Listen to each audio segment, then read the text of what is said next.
que van a avisarnos que tienen migrañita después de unos días, se preceden, pues, ¿no?, a la migraña, puede ser horas, puede ser días. No tenemos alteraciones del humor, una irritabilidad, ¿no?, o una hiperactividad, puede ser también, o alteraciones de la memoria, dificultad para dominar, pero lo que llamamos anomia. Va a pasar unas horas y le viene su crisis, ¿no? Entonces está cansado, con depresión, ¿no? O bien puede ser que tenga mucha energía, o dice, bueno, una claridad mental, pasa unas horas, al día siguiente ya viene su crisis migrañosa, ¿no? A veces les avisan a algunos el insomnio, la hipersomnia, que le va a venir su crisis, ¿no? Y alteraciones del apetito como el hambre, la sed, ¿no? A veces dicen, unos caprichitos ahí, ya sabe que le va a venir su crisis. En el hombre a veces las alteraciones de la libido, ¿no? Y en las mujeres poligur, ¿no?, con prodromo. También hay aberraciones psíquicas, las aberraciones que a veces confunden una aberración psíquica que nos hace pensar en otras patologías, por ejemplo, los estados confusionales y crepusculares, o también las alucinaciones visuales que pueden tener, son aberraciones psíquicas visuales que pueden ser adictivas también, que nos hace pensar que este paciente está teniendo una reacción psicótica, cuando eso es falso, ¿no? Ha habido también aberraciones como intentos de suicidio, esto por la migraña, no es que tenga ese trastorno en sí, ¿no? Las ideas o ilusiones, después vienen con unas ideas e ilusiones de ideas de persecución. Ya lo llevan al psiquiatra y el psiquiatra le da tratamiento más loco, lo vuelve. No, cuando esta es una aberración de la migraña nada más, ¿no? Entonces, a veces hay que hacer el diagnóstico diferencial, pues no, esto es una migrañita, no es que esté con signos psicóticos, ¿no? Y también la paramnesia de duplicación, ¿no? Se está duplicando, no es psiquiátrico, no, es parte de una migrañita que tiene el paciente. ¿Y cómo es la explicación de la fisiopatología de la migraña, ¿no? Dentro de la fisiopatología de la migraña podemos decir que podría ser, se habla mucho que es, adelante pasa, una canalopatía, que tiene que ver con los canales, pues, ¿no? Y por ahí se está tratando de estudiar cada vez más y conocer este tipo de trastorno, ¿no? Buenas tardes. Por ejemplo, cuando hablamos de una migraña con aura, esa es la expresión completa de la migraña, ¿no?, porque tiene su aura. Y cuando es una común, hablamos de una expresión incompleta. Pero ¿cómo lo explicamos un poco más? Cuando comenzamos a hablar de los pródromos, por ejemplo, hemos hablado algo al respecto, pero ¿cómo se explican estos pródromos?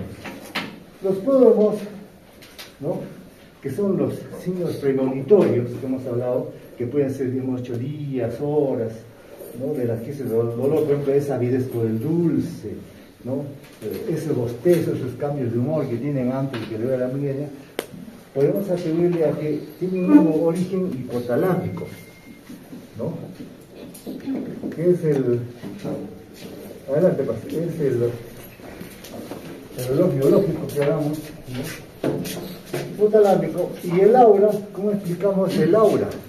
¿No? Por ejemplo, en una crisis de migraña clásica, que tiene su aura, ¿no?, hablamos de la visual, que es la más común, ¿no? Entonces el 90% son visuales, mencionamos la vez pasada, ¿no? Pero eso se explica por una isquemia, o sea que tenemos el cerebro aquí, ¿no? Tenemos una isquemia del lóbulo occipital, una oligoemia ahí, ¿no? Y eso se ha demostrado con tomografías funcionales de positrones, fotones, en la cual se ve cómo a nivel del lóbulo occipital hay una isquemia, y eso se traduce como la explicación del aura que tiene el paciente en ese momento de la migraña, ¿no? O sea que hay una hipoperfusión, ¿no?, a nivel occipital, ¿no? Y hablaremos también que la inicialidad de la crisis de migraña tiene que ver por el núcleo curuloso o los núcleos de RAF que están desencadenando esta crisis migrañosa. Y la cefalea, ya el dolor en sí, cómo se explica y cada vez está cambiando, cada vez más. Con excepción del RAF mesencefálico, ¿no? El parénquima cerebral mencionamos la vez pasada que no duele, ¿no? Hemos hablado de estructuras dolorosas, pero el parénquima no duele. La mayoría del dolor es por la activación de receptores nociceptivos que sean periféricos o extracerebrales. Sí, son transmitidos, mencionamos también, por un par que es el quinto. El quinto par es el que está llevado a las fibras sensitivas de la migraña. Se hablaba hace tiempo de una fase de vasodilatación, pero hoy en día también esto ya está queriendo cambiar, ¿no? Estamos pensando que puede ser también el péptido intestinal vasoactivo. Lo cierto es que está trabajando acá un sistema de neurotransmisión serotoninérgica. Acá trabajan los receptores de la 5-hidroxihistamina o serotonina, hay 5-hidroxihistamina 1B, 1D. Eso nos está utilizando este conocimiento para poder comprender el uso de los triptanes, que son los únicos medicamentos que realmente producen este control del dolor intenso en su periodo abortivo. En síntesis, podemos decir que, en cuanto a la fisiopatología de la migraña, que el tronco encefálico, más consistentemente el locus coeruleus y el núcleo rápido, pueden ser los generadores de la crisis de migraña, ¿no? Y su activación por una oligoemia relativa, como hemos visto en la aura migrañosa, ¿no? Y en la cual hay una participación activa del sistema trigémino vascular, que es el responsable del dolor, ¿no? Aunque hay otras teorías que vamos a ver en un momento que nos dicen que ya no es tanto así, las cosas van cambiando, ¿no? Van cambiando a tal grado que hoy en día, ¿no? Nos comienzan a decir que esta clásica vasodilatación no es tanto, y esto explica porque, por ejemplo, viene un pacientito, decimos, el vaso se dilata, por eso hay dolor, nosotros le damos un AINES y se vasoconstriñe y se calma el dolor. Entonces hay un grupo poblacional en el cual damos ese conocimiento y utilizamos medicamentos, pero se soluciona, en parte, o completamente. Pero viene otro grupo en el cual dice, el medicamento que usted me ha dado no me ha hecho nada, ¿no? O sea, esa dilatación, le doy un vasoconstrictor y no le hace nada. O sea, ¿qué está pasando? Entonces todavía hay una discusión al respecto. Parece que la vasodilatación en sí ya no es, ¿no? Ese cambio en sí. Entonces, más es que tiene que ver con otras explicaciones que se están tratando de averiguar por qué a ese grupo de pacientitos no le cambia el tratamiento y a otros sí. Entonces, ya no es tanto como se está pensando. Se sigue averiguando, investigando, clase, pasa.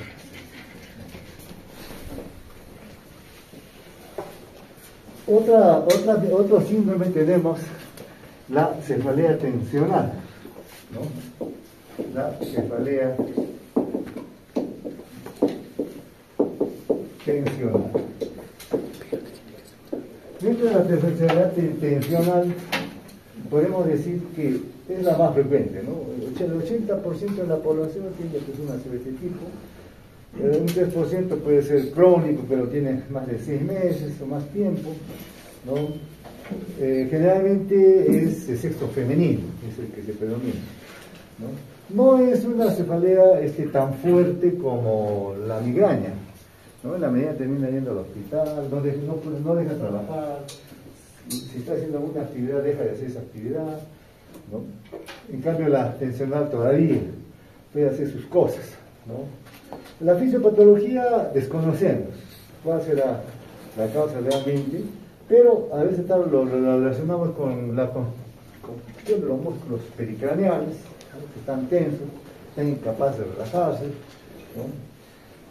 Hay hipótesis en la cual se atribuye el dolor a los núcleos espinales del trigémino, el asta dorsal de la médula espinal, porque generalmente el paciente se queja de un dolor a nivel de la región posterior del encéfalo, o sea, de la región occipital. Entonces ahí se encuentra una contractura, a veces se encuentran los neurales, todo asociado, ¿no? Y en la clínica, ¿qué podemos mencionar? Estos pacientitos que tienen una cefalea de tipo tensional.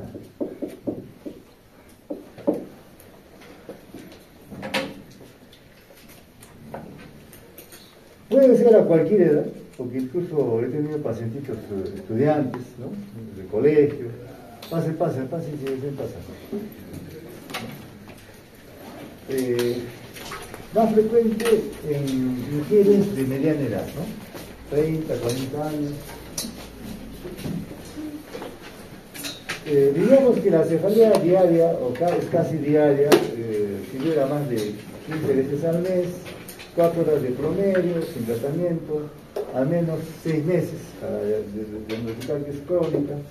El paciente dice que tiene una sensación de presión en la cabeza, una intensidad media a moderada, rara vez es muy fuerte como la migraña o el Hartford, como vamos a ver.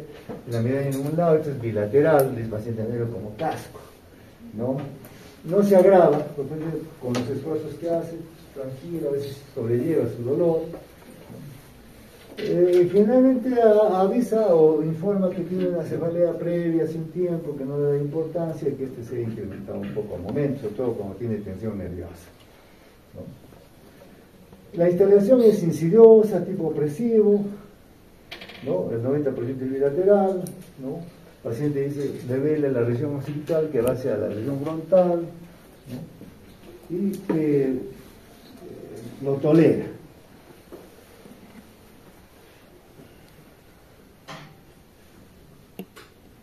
Y cuando se calma, cuando el paciente siente que se tranquiliza, ¿no?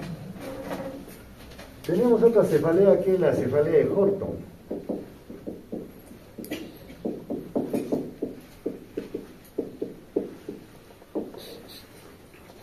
La cefalea de Horton mencionaremos que es poco frecuente. Yo lo he visto desde que he venido a Lima unos 5 casos a lo sumo, ¿no? Entonces el paciente es tan intenso que el paciente llega a emergencia, pero generalmente cuando ya ha sido diagnosticado ya sabe qué hacer, porque tiene su médico, gente especialista que ya sabe qué hacer, ¿no? A veces 1 o 3 veces al día. Es un paciente que da su horario para el dolor, ¿no? Él ya dice, me duele a tal hora, tal mes, tal estación, ya sabe todo acerca de su dolor. Y también, lógicamente, sabe cómo controlar. Por rara veces no se controla y llega a emergencia, ¿no? En cuanto a la fisiopatología, también es desconocida, no se sabe, ¿no? Hay una disfunción del sistema nervioso central. Lo que tenemos que hablar acá es sobre que tiene que ver con el hipotálamo, o sea, una acción hipotalámica, porque el paciente es como un reloj biológico, sabe cuándo le duele, a qué hora le duele, ¿no? Entonces interesa el núcleo supracasmático que tiene propiedades, pues, de marcapaso biológico, ¿no? O sea que regula los ciclos circadianos. Por eso que el paciente puede decir a qué hora le duele, qué no le duele. Y hay una activación de la vía final del trigémino vascular, ¿no? Hay a veces dolor en la piel, la componente de la tibia temporal, que a veces uno toca la tibia temporal, la siente un poco engrosado y hay dolor. En cuanto a la clínica, pase, adelante, pase. Buenas tardes. Buenas tardes. En cuanto a la clínica de la cefalea de Horton, como dicen, son dolores en serie, periodos de dolor que pareciera que el paciente sabe a qué hora le viene, cuándo le duele, a qué hora le duele. Eso es porque es hipotálico, está poniendo como si fuese un dolor biológico, ¿no? Participa en especie de ritmo circadiano, ¿no? Puede durar meses, en algunos casos hasta años, ¿no? El dolor sí es muy intenso, es pulsátil, así como la migraña, es taladraante, ¿no? Es de un solo lado. Generalmente el paciente refiere que le duele la región orbitaria temporal, supraorbitaria, se irradia al maxilar superior y lo que aquí acompaña, y a veces uno cuando le ayuda al diagnóstico, cuando el paciente ve que ese lado que le duele, el ojo está rojo, un ojo rojo, ¿no? Entonces hay síntomas vegetativos, puede haber lagrimerio, inyección conjuntival, y hay un característico, un síndrome que lo llamamos nosotros acá y que muchas veces se pone en el examen, que es un Horner. Es uno de los dolores de cabeza que nos acompaña el síndrome de Horner, ¿no? Entonces, si pasa algo con un poquito de miosis, un Horner es el, con su ojo rojo, Horner. Entonces, ya se tiene diagnóstico clínico. Porque pueden sacar de tomografía, no sale nada, todo está normal, ¿no? A no ser que el paciente tenga un PET o un SPET, unas tomografías funcionales, entonces ahí sí podemos encontrar algunas alteraciones, por ejemplo, como el aura, ¿no? Como he explicado, una oligoemia en esa zona.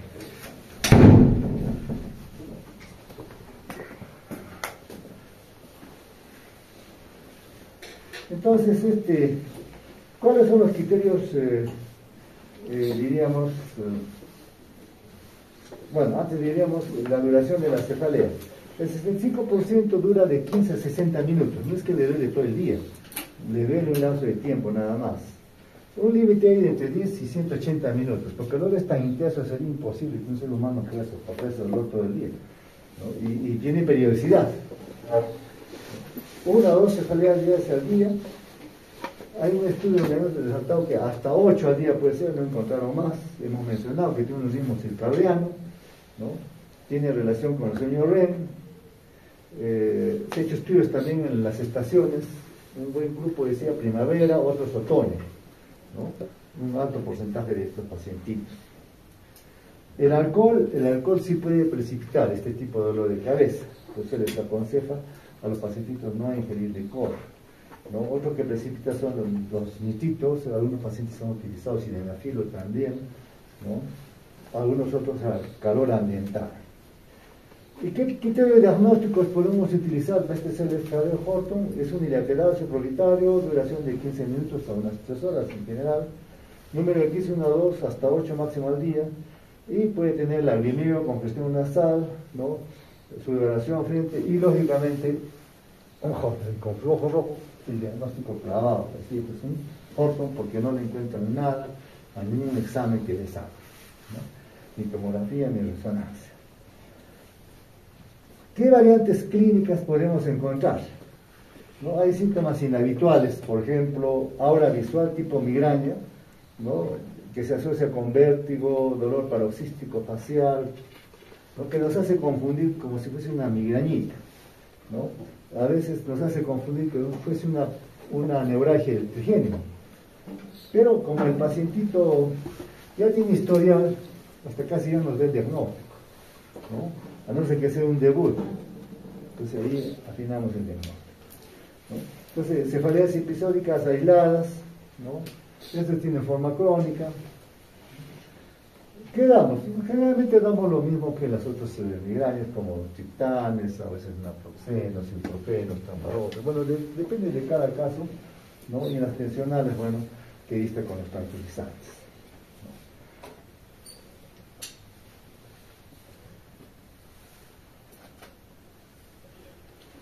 Hemos hablado entonces de cefaleas de tipo primarias. Y cuando nos referimos a las cefaleas de tipo secundarias, ¿no? Las secundarias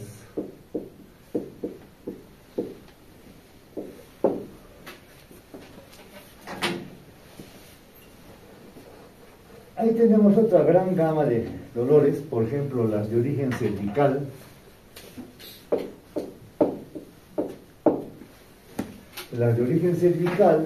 ¿no?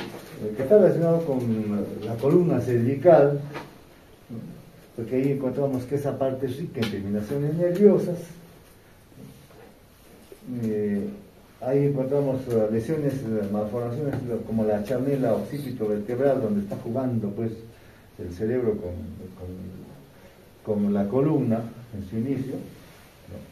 También tenemos que pensar, de acuerdo a la edad, que tal si está metido una artritis reumatoide ahí, hay que evaluar esa parte, no una espondilitis por la edad, o que el paciente nos traiga un antecedente que ha sufrido un accidente en el cual ha tenido que tener la cabeza como un latigazo, y esa es la causa.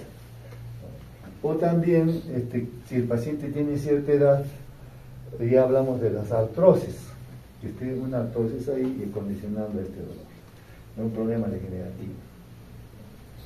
Entonces, de acuerdo a cada caso, nosotros damos el tratamiento.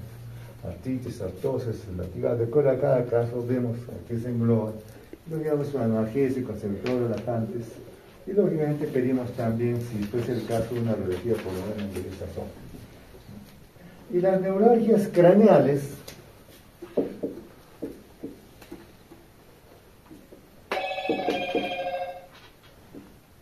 estas neuralgias craneales hay que considerar a una, por ejemplo, en primer lugar es infrecuente, ¿no? Una prevalencia de 155 por 1 millón de habitantes, aunque yo tengo realmente pues unos 3 o si no, pues poco más, 5 pacientitos que vienen a recoger sus medicamentos porque tienen la neuralgia del quinto par. ¿No? La neuralgia del quinto par, el trigémino.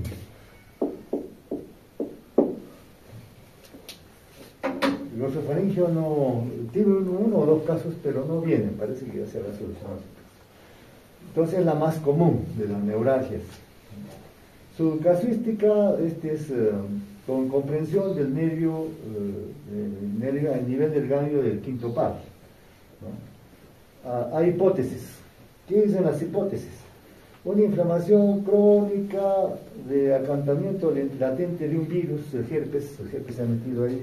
Eso que no doy tratamiento para eso, porque no vaya a ser que esté metido ahí, por eso el paciente pues sigue meses, años, ¿no? Es una de las causas. Otra es la compresión de pequeños bucles vasculares en la raíz del quinto par, ¿no? Y en cuanto a la clínica, que es lo que nos interesa, ¿no? Generalmente el paciente tiene una edad de unos 50 años, ¿no? Una edad media. El 75% de enfermos tienen esa edad, ¿no? Es un dolor paroxístico, fulgurante, aún dicen tipo lancinante. No hay pacientitos que se han suicidado por estos dolores tan intensos, ¿no? Es de localización de un solo lado, ¿no? A nivel del maxilar, mandibular, a veces el paciente le impide masticar, ¿no? Lo tienen, ¿cómo se llama?, incapacitado prácticamente, porque no puede hacer nada, está quedando su dolor constantemente, ¿no? Si agarra la oftálmica, a veces un 20%, también tiene problemas para hablar, masticar, beber líquidos fríos. A veces nosotros tocamos ciertas partes de la indicada y le encontramos algunos puntos dolorosos, ¿no? Puntos de gatillo. Bueno, unas veces hemos querido hacer terapia neural, también hay unos resultados positivos, ¿no? Pero se encontró puntos de gatillo ahí donde podemos poner la hoja, ¿no? Entonces los puntos dolorosos son diferentes, bueno, piel, mejilla, nariz. El diagnóstico, cuando hacemos diagnóstico debemos descartar una serie de enfermedades, ¿no? A veces nosotros hacemos el diagnóstico y se dice una neuralgia, pero tenemos que pensar siempre detrás de esta neuralgia qué cosa hay. Esa es neuralgia del quinto, pero no hemos examinado, no hemos analizado qué cosa hay detrás. Después nos sale que esta neuralgia supuesta es el debut de una esclerosis múltiple, ¿no? O ha sido debut de una enfermedad, una colagenopatía, para que lo vea pues, el reumatólogo, ¿no? Porque está una vasculitis metida ahí, ¿no? O procesos expansivos en el ángulo pontocerebroso, también. Eso es lo que estaba ocasionando su dolor, no es que era neuralgia del quinto nada más, ¿no? O simplemente que haya un proceso tumoral infiltrado relacionado con este cuadro, ¿no? Entonces, también no olvidemos que el tronco encefálico está por ahí, a veces hay malformaciones venosas que están metidas en esa zona. Entonces al final tenemos que hacer un análisis, es decir, ¿es una neuralgia trigémino primaria?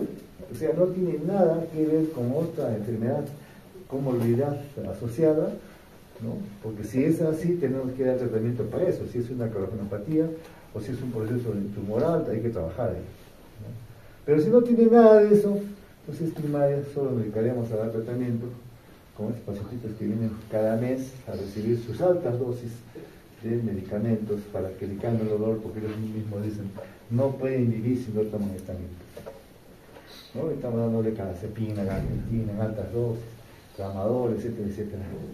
Aunque se está utilizando hoy día a veces la termocoagulación, ¿no? Que tiene una alta efectividad del 60%. Bueno, lo que tenemos es la cefalea postraumática. La postraumática. El paciente viene con su antecedente TEC. ¿Qué es su TEC? Nosotros no lo asociamos entonces a un síndrome politraumático, ¿no? El paciente viene con ansiedad, depresión, vértigo, viene con acúfenos, dice que se olvida las cosas, no puede concentrarse, no bajo rendimiento de trabajo, se siente fatigado, no parestese, decaimiento. Al final nosotros decimos, este es un síndrome postraumático, porque tiene varias cosas. Claro, viene con su radiografía, tomografía, es todo normal, no tiene nada, pero hay antecedente porque está en su trauma. Entonces nosotros, ¿no?, le damos su tratamiento, porque la cefalea que tiene generalmente va con el tipo tensional, no es con la denigrante, tipo tensional, ¿no? Entonces damos su tratamiento a unos medicamentos psicogénicos que nos ayudan. Y el dolor facial atípico. Atípico. Es también catalogado otro tipo de dolor de cefaleas secundarias, ¿no? De etiología desconocida, no sabemos. Generalmente son mujeres jóvenes, de edad media, ¿no? A veces algunos dicen que tiene un pequeño traumatismo en el cráneo, en la boca, en los dientes, ¿no?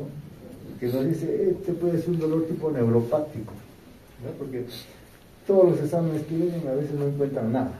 Normal, ya ha sido estudiada, lo han visto varios médicos y al final sigue el dolor, ¿no? Es un dolor sordo, taladraante, de intensidad moderada, que no desaparece, ¿no? Que se localiza unilateral o bilateral en el labio, en el pómulo, en la mejilla, ¿no?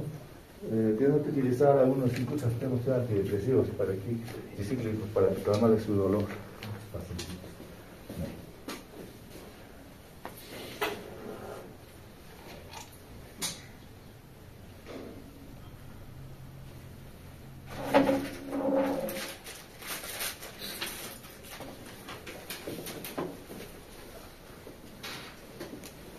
Bueno, tenemos que seguir avanzando porque ya estamos terminando la segunda semana, ya viene la tercera semana, y en el sílabus los temas seguramente que no van a variar casi nada, está por semana, ¿no? Cada semana tiene su teoría.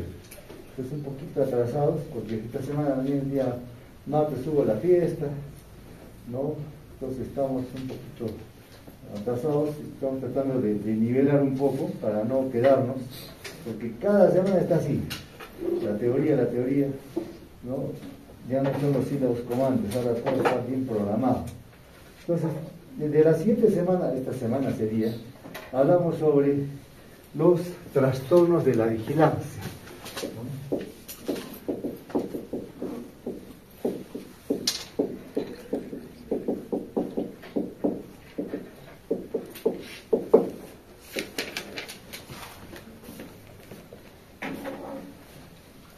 O sea, ¿cómo lo podemos dividir a este trastorno de vigilancia? En episodios agudos, diríamos, ¿no?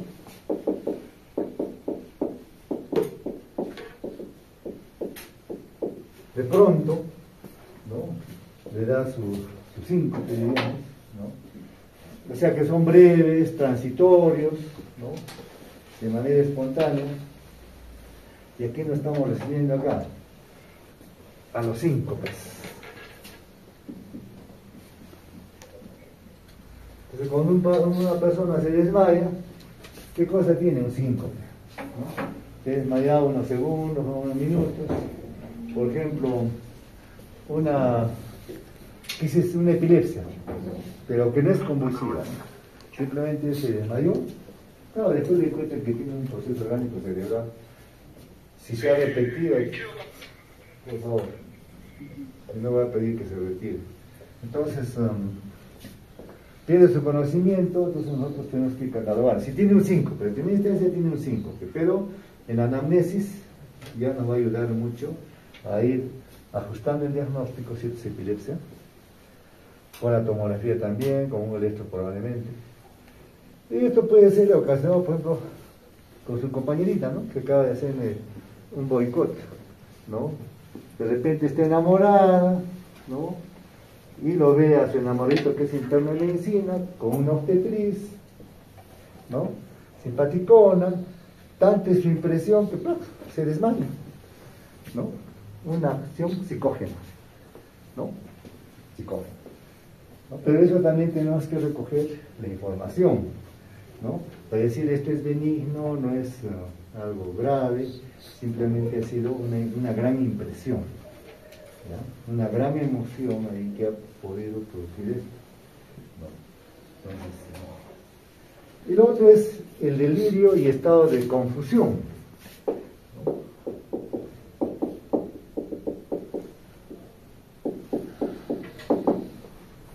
Otro gran grupo. Este gran grupo son episodios de que se evalúa el nivel de vigilancia acá, ¿no? Fluctúa entre momentos normales, en los que está disminuido esta alerta, y que además se acompaña de alteraciones del curso del pensamiento. Y es aquí donde entran la parte de los psiquiatras, ¿no? Neuropsiquiátricos, ¿no? Y cuando hablan de psiquiatría, ven todo lo que involucra el problema de la mente, ¿no? El pensamiento. ¿Qué está pasando ahí? ¿No? Y también los estados de omnibulación o estupor. ¿Cómo?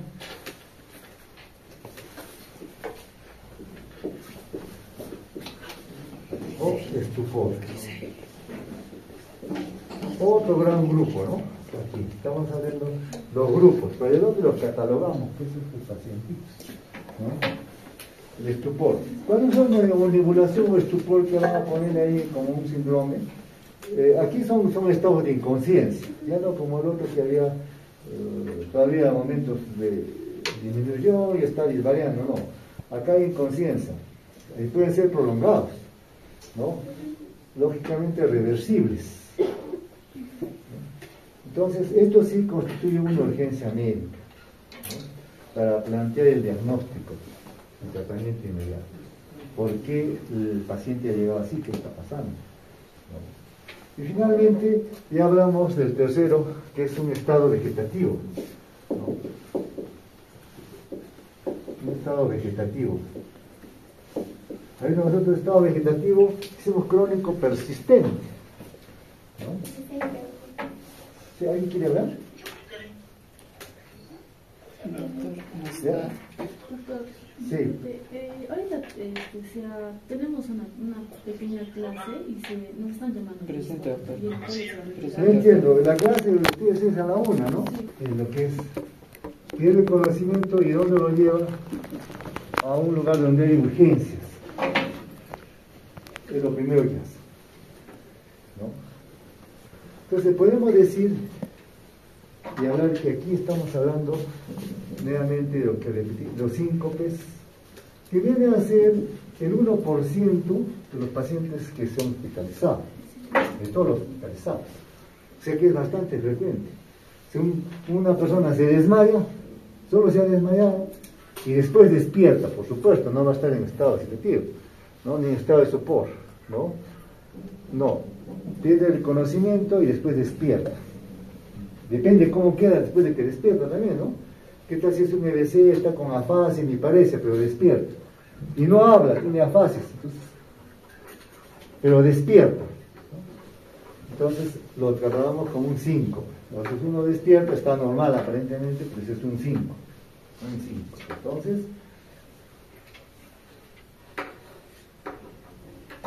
ahí nos hablamos de lo que corresponde a qué episodios involucra esto, ¿no? A los episodios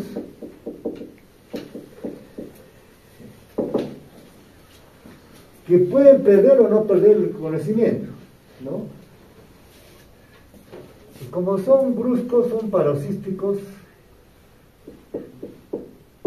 con pérdida o no del sensorio. ¿Y aquí qué grupo podemos englobar? ¿A quiénes podemos tener acá? Pues yo digo que aquí involucra varias especialidades. Por ejemplo, los trastornos sistémicos.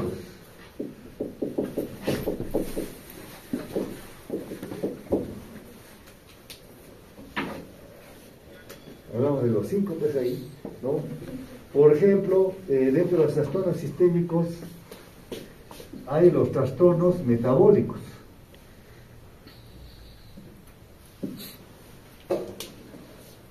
Porque incluso el pacientito le han tomado su tomografía, normal.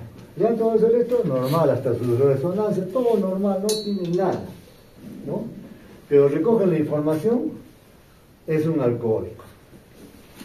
Es alcoholismo. O tomó alguna droga psicomimética, ¿no? Y lo más frecuente a veces es, ¿no? Me acuerdo que cuando vine en los primeros años no había tomógrafo, no había nada, y en ese tiempo hacíamos varias las 24 horas, todo el año, 365 días al año, guardias, domingos, todos los días, y cuando eso está prohibido, ¿no? La ley dice debemos hacer solamente 10 horas nada más, no pero todo el año, ¿qué es eso? ¿No? Ni el residente. Y no sabíamos, ignorancia.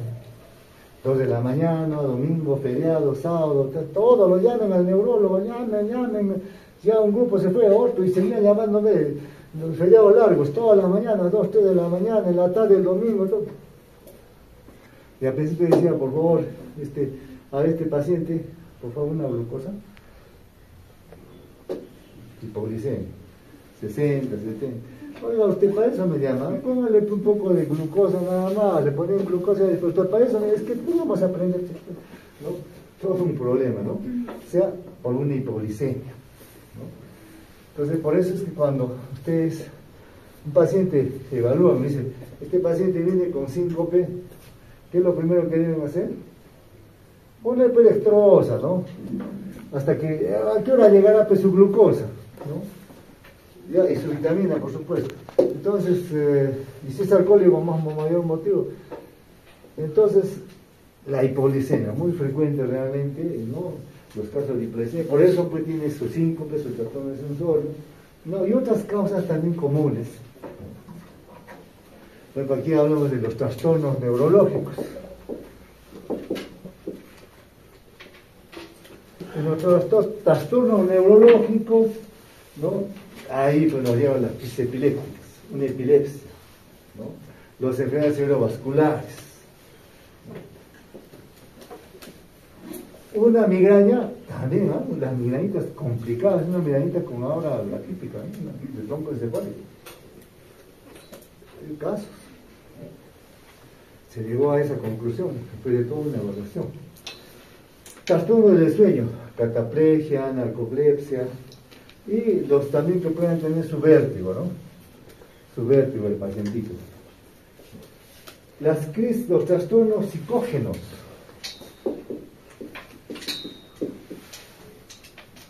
Mucho mencionamos psicógenos porque realmente es así, ¿no? Crisis psicógenas, por ejemplo, o a veces nosotros le llamamos una crisis pseudoepiléptica. Estamos confundiendo, parece una epilepsia, pero tomografía normal, eso todo normal, pero hay que recoger bien la información, ¿no? Como recoger bien la información hay un problema emocional de fondo, entonces es un pseudoepiléptico, o sea, no es una epilepsia, es un problema psicógeno nada más, ¿no? Y los trastornos disociativos. Hemos hablado tanto de síncope, entonces, ¿qué cosa es un síncope? ¿No? Porque pongamos ahí como diagnóstico síncope. El síncope entonces es una pérdida de conciencia del sensorio transitorio, ¿no? Que se acompaña del tono postural y posible caída, ¿no? Como resultado de una repercusión cerebral, ¿no? El paciente se recupera completamente, ¿no? Y sin secuelas neurológicas, lo ven ahí normal. ¿Qué cosa es eso? Un síncope. Entonces hay síncopes de causa benigna, como por ejemplo los vasopresores, ¿no?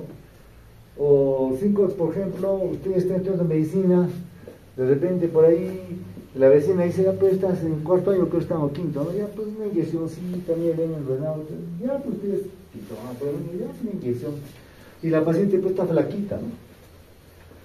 Le ponen la inyección, le toca el hueso, ¿no? Hueso ilíaco, y por eso un reflejo vagal, se desmaya, ¿no? Entonces, por el reflejo ese que está.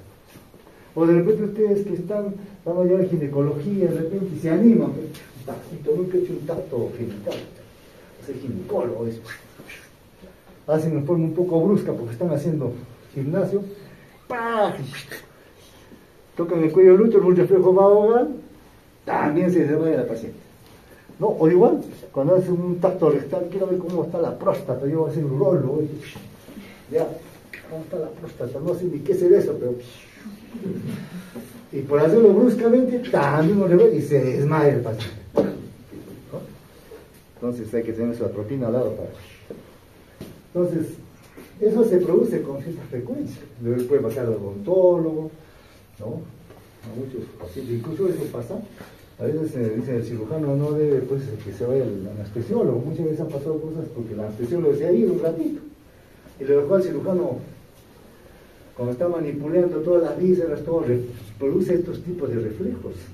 Que el paciente puede bajarse la presión y puede fallecer por un paro cardiorrespiratorio. O sea, el anestesiólogo tiene que estar ahí, ¿no?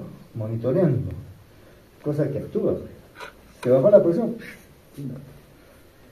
No pasa eso, por eso hay pues paros respiratorios, y después el paro respiratorio, trae pues secuelas neurológicas, ¿no? Entonces hay diferentes causas, ¿no? Por ejemplo, en los bebés, los espasmos del sollozo, ¿no? Eso ya van a hablar ya, ¿no? El niño llora y se pone cianótico, hasta puede desmayarse unos segundos, ya van a consultar con el médico pediatra, qué ha pasado, ¿no? Los jóvenes, los síncopes neurogénicos, ¿no? Los síndromes con arritmia cardíaca, ¿no? Para el alargamiento del QR, el síndrome de Ward-Parkinson-White, ahora van a ver con cardiología, ¿no? Entonces, todas esas cosas de acuerdo a la edad, ¿sí? De acuerdo a la edad. Mientras más viejitos, más problemas de arritmia cardíaca, ¿cierto? ¿Ya? Entonces, en la edad media, por ejemplo, en la vida media teníamos síncopes neurogénicos, los más frecuentes son los síncopes de reflejos, por ejemplo, con adicción. Ya se recogen la información. ¿Sí? ¿Qué ha pasado? Ha ido al baño normal, ¿qué ha pasado? ¿Te está adiccionando y se desmayó? Pero dice, ese es un reflejo pues, neurogénico, ¿no? Igual también puede pasar por la tos, ¿no? Por hipotensión ortostática. Y en las personas ya mayores, generalmente son cardiogénicos y también por hipotensión ortostática. Tipos de síncopes. Ya ustedes van a hablar seguramente algunos tipos de síncopes con cardiología, ¿no? Hablemos entonces de los síncopes por disfunción de la resistencia vascular. Resistencia vascular. Aquí hablamos de resistencia vascular periférica, ¿no? El síncope neurogénico. O sea, aquí recibe otros nombres, van a escuchar neurocardiogénico, medido por vaso vagal, vaso depresivo, o lipotimia también, ¿no? ¿Cuál es la fisiopatología? Que la presión arterial se cae, hay una que es la presión arterial, ¿no? Por pérdida del tono simpático. Hay aumento del tono parasimpático y se produce una vasodilatación arteriolar y por eso, ¿no? Hay una inhibición cardíaca, provocada bradicardia y el paciente se desmaya, ¿no? Eso lo van a también que ver en cardiología, ¿no? Es el síncope más frecuente, especialmente en jóvenes, ¿no? A veces porque es desencadenado por estímulo físico, psíquico, un dolor, una gran emoción, calor o ortostatismo prolongado. Otro síncope es el síncope reflejo, ¿no? Los síncopes reflejos. Los síncopes reflejos, ¿no? Por aumento del tono vagal, o sea, tenemos síncope por hipersensible seno carotidio, ¿no? ¿Qué pasa con los abuelos, no? ¿Qué pasa? Que a veces se aprieta mucho la corbata, ¿no? O un reflejo ahí en el seno carotidio y el paciente se desmaya, ¿no? Entonces, el primero que hay que hacer es aflojar eso, ¿no? Entonces, por estimulación de ese seno carotidio, ¿no? A veces uno utiliza un collar estrecho, ¿no? No es tan frecuente, pero hay una hipersensibilidad ahí, ¿no? Unos 5 segunditos nomás de masaje, ¿no? Y se puede producir eso, hay una sistolia, la presión cae, ¿no? Y el paciente se desmaya, ¿no? Pero eso, a ver, cuidado dónde se ha desmayado, porque está en plena carretera, en la mitad de la pista, lo puede atropellar. Tenemos el síncope miccional.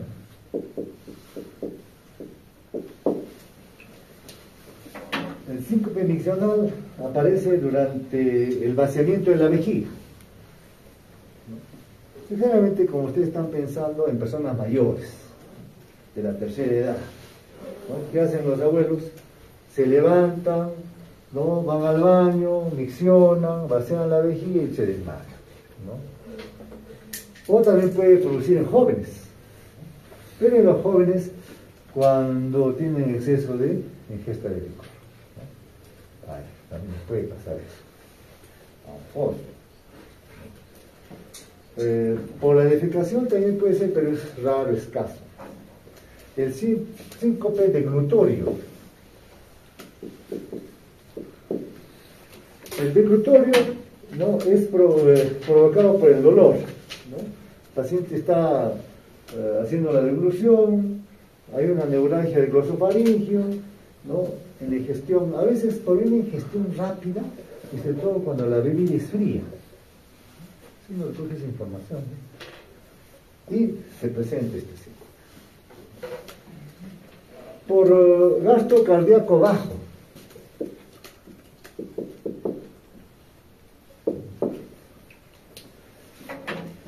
Aquí hablamos del síncope tusígeno.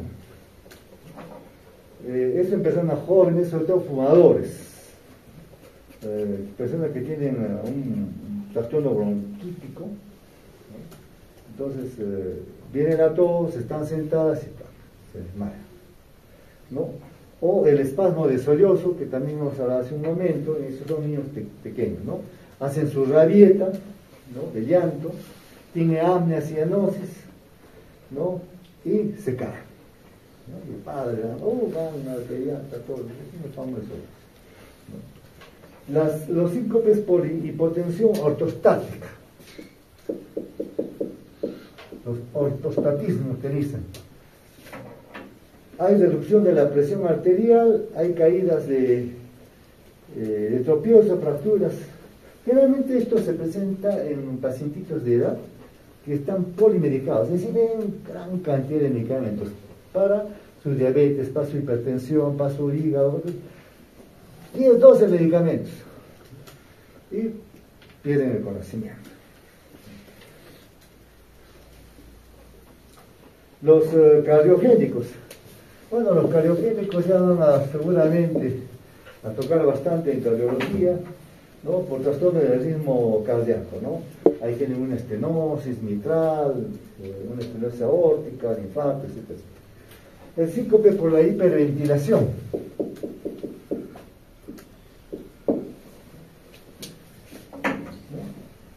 Ahí va con su compañerita. que quiso boicotear, ¿no? ¿No? Tiene un síndrome de ansiedad, de estrés, ¿no? Lo ve a su enamoradito que es interno y después está hiperventilando. O sea, hay una disminución del anhídrido carbónico, ¿no? Una vasodilatación periférica con vasoconstricción cerebral, tiene parestesia, un poco de tetania y pierde la conciencia, ¿no? Entonces, ¿qué hacen? Su compañito que está al lado, o su compañita, agarra una bolsa, le pone en la boquita y respira, y se le pasa, ¿no? Aumentar el CO2, ¿no? Eso es bastante frecuente. No solamente en ese caso, sino en diferentes casos en los cuales hay una gran emoción, ¿no? Síncope por estiramiento.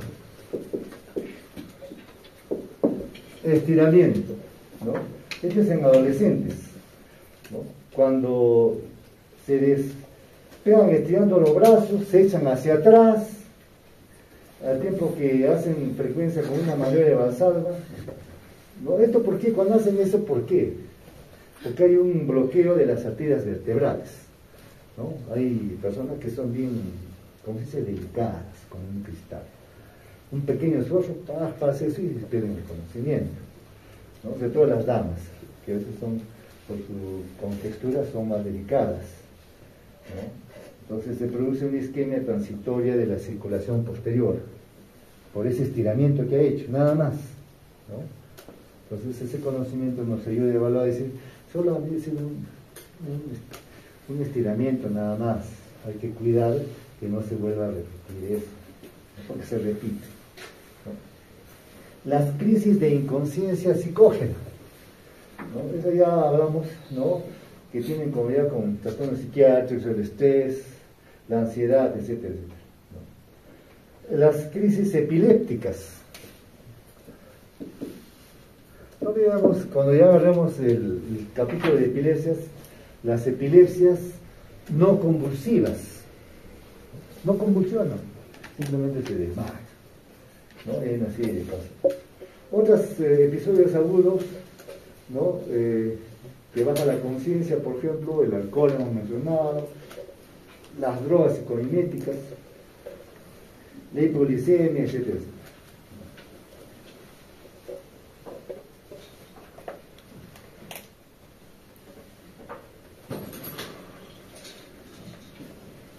A ver, uno más.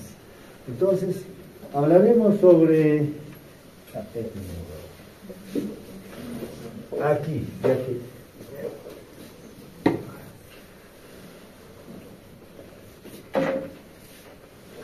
Delirio y estados agudos de confusión. Nos vamos al segundo. Hagamos el primero y el segundo. Al segundo, delirio.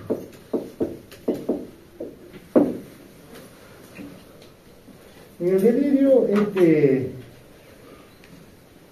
¿a qué se refiere? Hay alteraciones de la vigilancia, atención, percepción, pensamiento, memoria, emoción, sueño. También puede haber trastornos neurovegetativos, vegetativos, como que sudoración, taquicardia, hipotensión, etc., ¿no?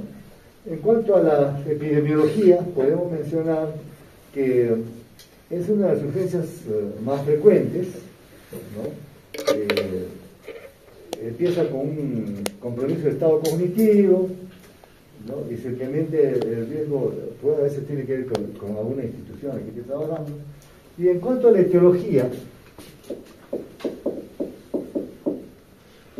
¿cuáles son las causas que podemos encontrar acá? Trastornos psiquiátricos, que van a ver una gran, ¿no?, casuística cuando lleven ese curso, ¿no? Nosotros hablaremos sobre los trastornos neurológicos.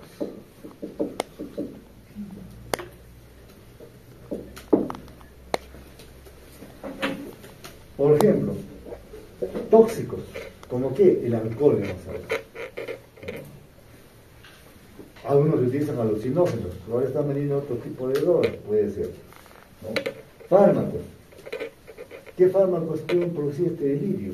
¿No? Son los anticolinérgicos, dopaminérgicos, antidepresivos, antihistamínicos, corticoides, opiáceos, sedantes. Estamos utilizando medicamentos para tratamiento del Parkinson, la demencia, y el paciente está comenzando a tener delirio. Tenemos que evaluar eso, decir cuánto le vamos a dar, es mucho, poca la dosis, también se presenta cuando hay privación, ¿no? Entonces nunca se depriva de golpe, ¿no? Por ejemplo, privación de sedantes. Cuando uno ve con la España y le retiran el toque, no va a tener este tipo de trastorno. O el alcoholismo también a veces, de forma brusca, hasta convulsiona, ¿no? Entonces, barbitúricos, sobre todo benzodiazepinas, ¿no? Y para los estados post-epilépticos. Los estados post-epilépticos, el paciente pues, está delirando, lógico, pues, está en su estado post-epiléptico, ¿no? La descompensación, ¿no?, de una demencia incapacitante. Hoy que hoy en día la demencia está pero avasallando ya. Las meningoencefalitis también producen delirio en cierta etapa. Los infartos, ni hablar de un TEC, ¿no? Hasta una migraña puede producir un delirio, ¿no? Migrañita, no escuchemos otra cosa. Trastornos sistémicos. Dentro de los trastornos sistémicos, ya esto iría a trastornos sistémicos. Bueno, pero a eso tocamos porque no nos podemos desgastar. Por ejemplo, endocrinos y metabólicos. Una insuficiencia orgánica, por ejemplo, una hepatopatía, un problema renal también, una porfiria. En la porfiria, por ejemplo, el pacientito que comienza a tener su delirio, ¿no? Pero a veces antes de pedir el examen, agarren la orina, pónganla al sol y se va a tener de rojo. Ya está el diagnóstico, ¿no? Las alteraciones tiroideas, ¿no? Una paratiroides, una sepsis. ¿Cuándo han visto un pacientito con una sepsis, un pacientito de edad que comienza a delirar? Y a veces no tiene ni siquiera mucha fiebre o leucospenia o leucocitosis, ¿no? Está delirando, el paciente está en una sepsis, ¿no? Pero ya tienen experiencia y dicen, este pacientito está en sepsis, está delirando. La hipoglicemia nuevamente, ¿no? Las alteraciones electrolíticas. Un pacientito que normalmente es 142, que baja a 125, 130, ya está el pacientito delirando ya. Llega a 120 de soya, ya está con sus síncope, ¿no? Las intoxicaciones por gases tóxicos, un lupus eritematoso sistémico, ¿no? Y lógicamente también delirio puede haber esto en una encefalopatía hipertensiva. Está tomando antihipertensivos, no ha tomado lo suficiente, ¿no? Y puede requerir un poco más. La clínica.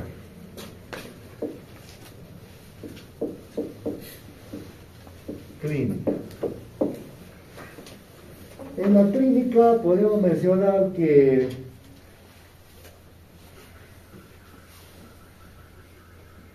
el delirio agudo se desarrolla en horas, en pocos días, se caracteriza por el nivel de vigilancia al momento de la alerta. Hay una somnolencia, hay un pensamiento incoherente, está desorientado, confunde lugares, confunde personas, ¿no? Está distraído, tiene alteraciones de la percepción, no sé, el pacientito de repente comienza a ver alucinaciones, ¿no?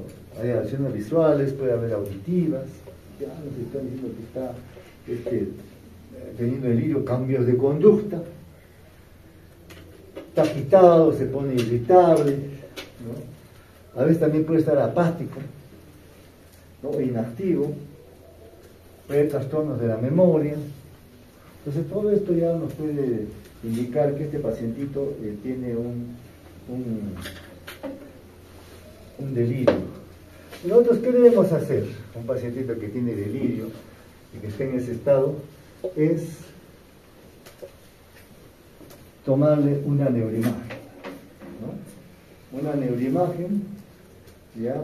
Puede ser una tomografía, puede ser una resonancia, si tenemos un electroencefalograma, ¿no? Si estamos pensando, a veces tiene la boca seca, un trastorno hidroelectrolítico suave y electrolitos, está con un poco de hipoxia, de repente cómo estará la saturación de oxígeno, está baja, ¿no? Un saturómetro o también un EKG y una radiografía de pulmones.